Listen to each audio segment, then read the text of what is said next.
Hello everyone, my name is Patriciela Putry Aurellia Nunca, with ID number A1212009. I'm from English Education Study Program at Sadulako University. Today, we're gonna learn about gerund and infinitive. What is gerund and infinitive? A gerund looks like a verb, but it's actually a noun.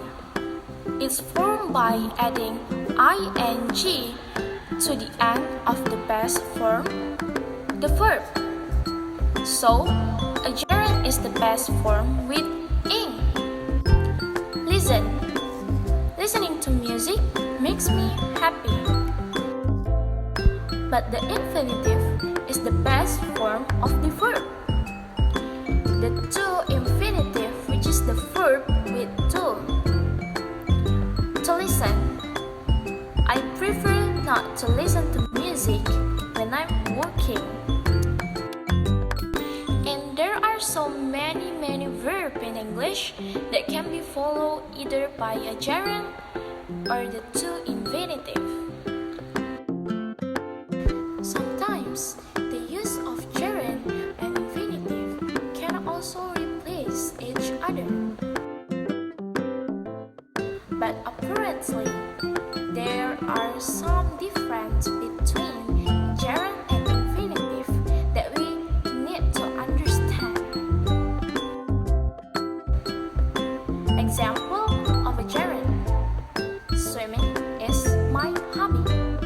We can also use to swim is my hobby. So, where is the difference? Here are three differences between a gerund and infinitive which you should know.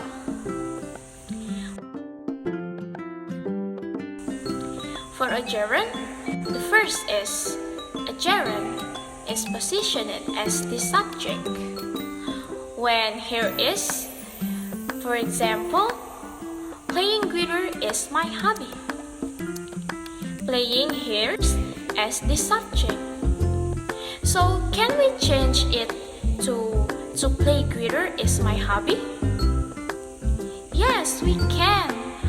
But when the use of the to infinitive is made the subject, it sounds very unusual or sounds very formal. So, more often to use a gerund. And the second is preposition with a gerund.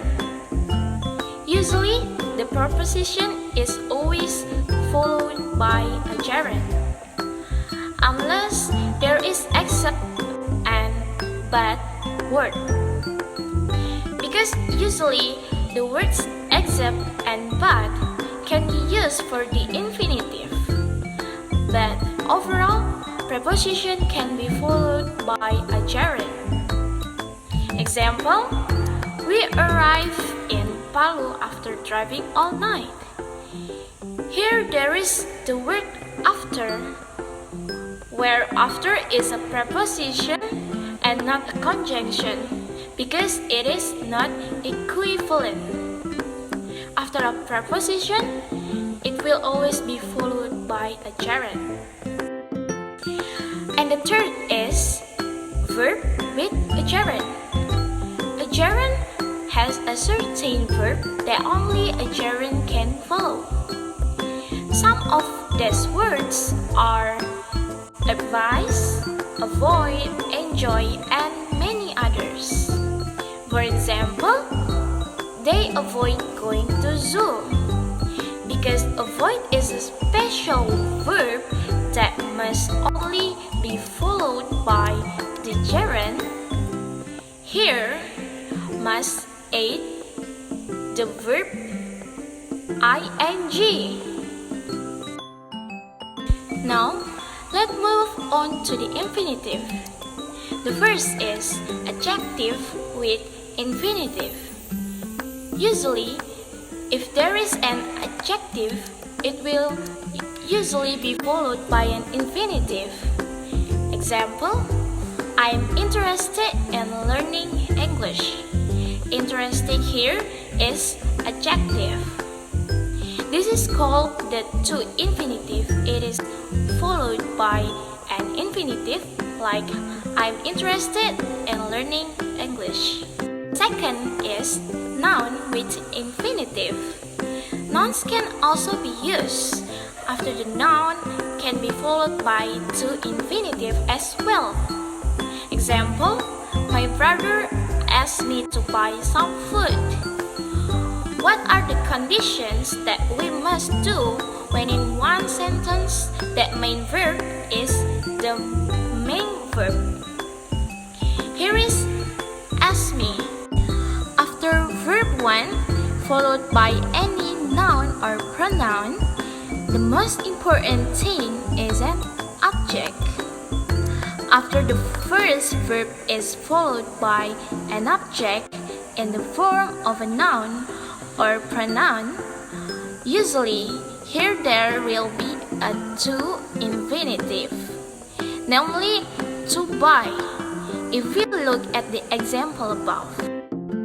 And the third is verb with infinitive. If a gerund has a specific verb, then the infinitive also has a specific verb too. Verbs that the infinitive must follow include ask, choose, decide, and many others. For example, I decided to go to Malang. If here is I decide to going to Malang, I'm not sure about that.